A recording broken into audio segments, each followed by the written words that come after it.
Наш архитектор Игорь Малков считает, что искусство проектирования основывается на надежности, практичности и лаконичности. Мы к дому пристроим террасу, в котором будут элементы французского стиля. Получится терраса а-ля круассан. Демонтируем старые ступени. Они нам не нужны. Здесь мы сочиним совсем другую историю. Устанавливаем фундамент на винтовых сваях. Если вы решили сделать пристройку к дому, используйте именно такой фундамент. С ним любое строение можно основательно соединять с домом. Нижнюю обвязку делаем из бруса.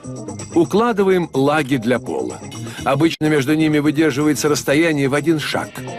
Так давление на половые доски будет распределяться равномерно. У двери выстраиваем каркас для новых ступеней.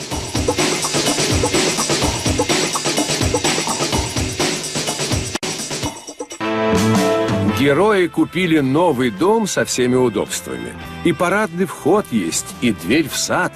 Одного только недоставало – маленькой уютной террасы. Теперь у семьи появилось место для приятных застолий и отдыха. С кирпичными колоннами и удобными лавками, с цветочными стойками и биокамином. Интерьер с легким французским прононсом. Стоит только открыть дверь, и окажешься в своем маленьком уголке Европы.